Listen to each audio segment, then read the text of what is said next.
Eric, I went back earlier today and watched your post-game Zoom from the last time you guys played Alabama at home in 2021. I think your hair was wet from the locker room celebration. I'm just wondering what you remember about that night, that win, and at the time, kind of how big it was in terms of kind of growing the program the way you wanted.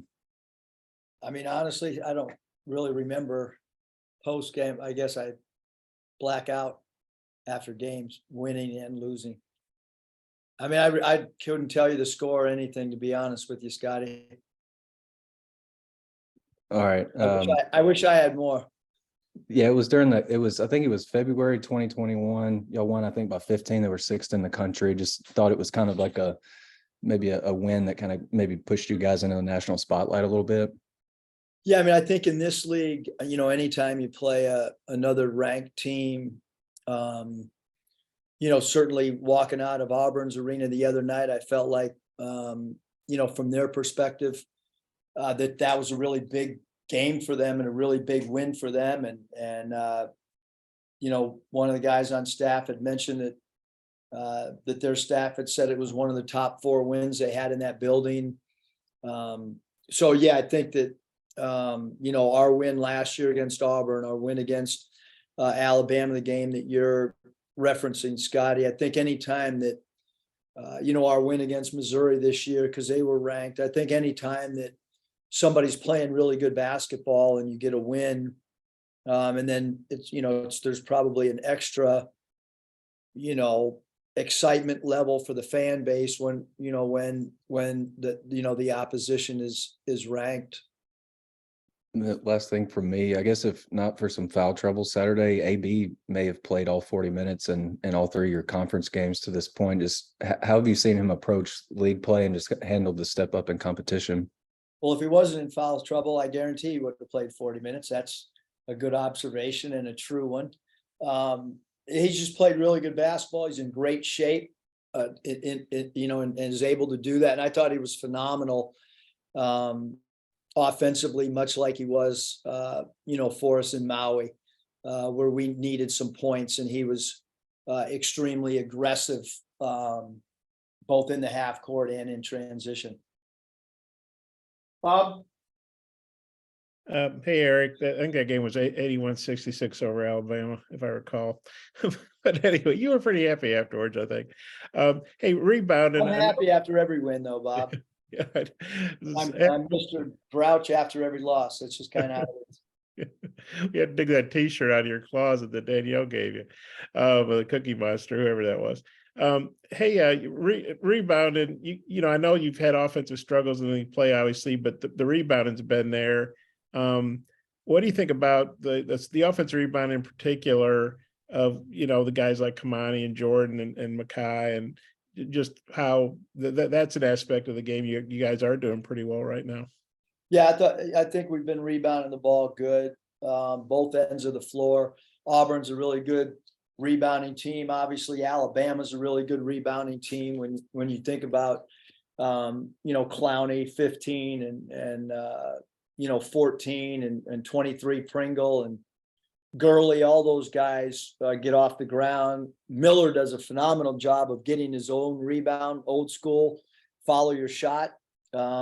He does a great job of that. And, so we're going to have to rebound certainly on Wednesday at 6:00 against a really, really good, aggressive rebounding team in Alabama.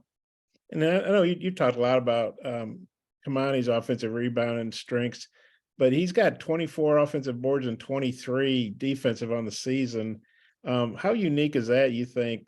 And just what is that, just Kamani's personality, or what do you attribute that to? Yeah, I mean, Kamani just has a great knack to offensive rebound. He follows the trajectory of the ball on shots, and some guys, I mean, really good players just have a certain gift that kind of separates them, and certainly with Kamani, offensive rebounding is an area that he really, really excels at, and he takes great pride in it as well.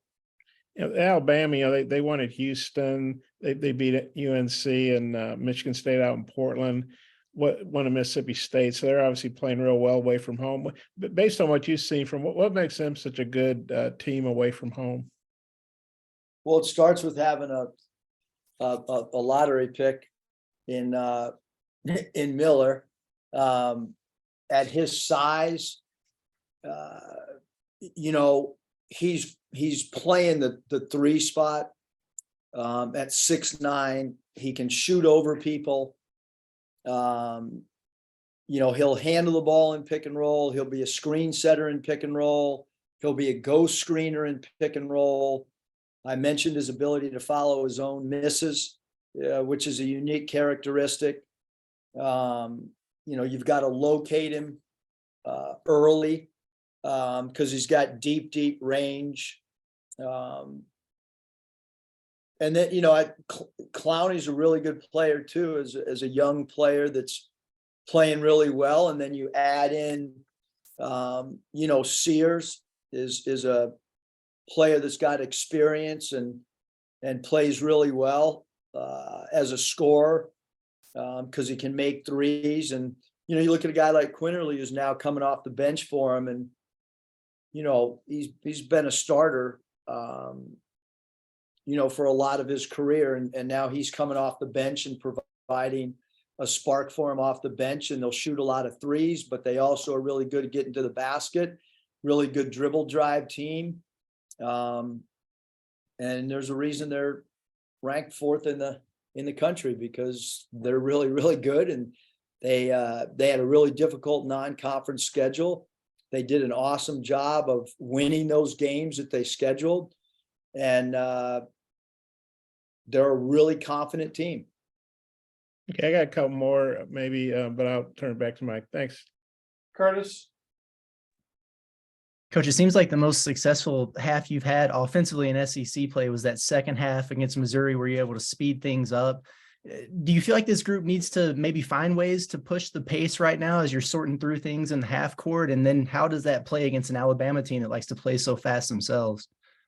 Yeah, I mean, I think you've got to have, well, certainly we like to get out and transition. I mean, the Auburn game, when you have both Devo and Anthony Black in foul trouble in the first half. I mean, we played Ricky Council at the 1 and Joseph Pinion at the 2 during that stretch. That's a little bit unique for us. That lineup has never even really happened in practice. So, 2 point guards that got in foul trouble, and one of them in Devo got in foul trouble in the first minute and a half of the game or whatever it was. So that's going to affect your transition, because we have a 3rd point guard that's not playing right now. There's not a lot of teams that have 4 point guards on a 13-man roster. So you get the results of not scoring in transition last game, especially in the first half. So, but we played against good defenses. Missouri is unique defensively and try to create steals, and LSU's a little bit more kind of in between. And then obviously, if you look at the Auburn numbers, not just against University of Arkansas, but you look at Auburn's defensive numbers across the board and where they rank nationally. But that's our league. A lot of really good defense, because now we got probably the best defensive team coming in here on Wednesday. So we're not the only team that has struggled to score in SEC play. Other teams that are good teams have struggled scoring the ball as well, because there's certain programs, Tennessee, who we have not played yet, obviously. A lot of really good defensive coaches in this league. You kind of touched on it there with Alabama's defense. Looks like they've made some pretty significant strides from where they were last year to now. What have you seen that's kind of led to the success there for them? Well, I think like with all of us, it's, personnel driven always. Their personnel, I mentioned Clowney, who I think is a really, phenomenal prospect, who's got a really bright future. Both centers block shots, so they have rim protection. and Miller at the 3 spot at his size at 6'9", it's unique. And Bradley's got really good size at the point guard spot. And then, obviously a guy like Sears played probably his best defensive game against Kentucky the other night when he had 6 steals. Quinterly can create steals. Gurley's I think a 5th-year guy, maybe more, but he's been, he's an experienced player who's got experience in this league. And so I think you add in all those factors, and you add in the fact that they're very well coached on both sides of the basketball, and hence you have a really good team. You got good personnel and you're well coached, then you're gonna be pretty good on both sides of the ball. And they got really good talent and they're really well coached. Hutch? Yeah, Coach, I just got one for you. Y'all gotten off to slow starts in SEC play last year and the year before, and it turned out okay. I'm curious how big important it is to have guys like Devo and Kamani as leaders to kind of help this younger team to get through this time. Yeah, I mean, first of all, just because it's happened that way the last 2 years doesn't mean that that's a that's going to happen this year. You look at our road games towards the end of the year, and you got to go at Tennessee, you got to go at Alabama. So, but I will say this, and I learned it a long time ago from my father. Your schedule often dictates, wins and losses at times as well. And look, we have I don't know what game we've played that thus far in conference play that you wouldn't. Auburn's won 26 straight at home. So it's not just Arkansas going in there and feeling that that's a difficult place to play. There's 26 opponents before us in a row that didn't win there. LSU's playing good basketball. I mean, they lost to Kentucky by 1 on the road, and Missouri's obviously played great basketball. And if the commissioner said we were only playing through 4 games and that was the SEC schedule, then it wouldn't be very good for us the last couple of years or this year. But luckily we have a full schedule, and so you got to see how it all plays out. But it's the same. You look at an NBA team, and an NBA team, if they're a West Coast team and they go on an East Coast swing, sometimes, your record is what it is. You look at Golden State's home record this year as opposed to the road record. There's just stuff that, you got to, the biggest key is, are you still trying to figure out ways to improve your team? So that's where we are really, Hutch, is how do we keep getting better? How do we keep tinkering? If we don't continue to search and get better, and it was around this time last year when we put Trey Wade in the starting lineup. Not an easy decision maybe to pull out an offensive player like we did last year and put Trey Wade in, who we thought would give us some defense and toughness. And, so we're going to keep trying to figure it out as best we can. Follow. I'm sorry, Mason. Yeah, Coach, Kamani named off some guys that he thought would be good cutters for you guys moving forward. I'm curious if there's anybody that you've challenged specifically, in that cutter role moving forward. Yeah, I mean, I think, you want guys that excel and want to be dynamic cutters. I mean, we've had drills in, the time that I've been in college to move without the ball. Probably, an area that we have not fully grasped is cutting without the ball. Last year, I thought Adesi Tony was incredible as a basket cutter. I talked to the team the other day about Moses Moody. I think 4 or 5 days ago, even, we talked about Moses opening up the floor with basket cuts. Justin Smith was a phenomenal basket cutter.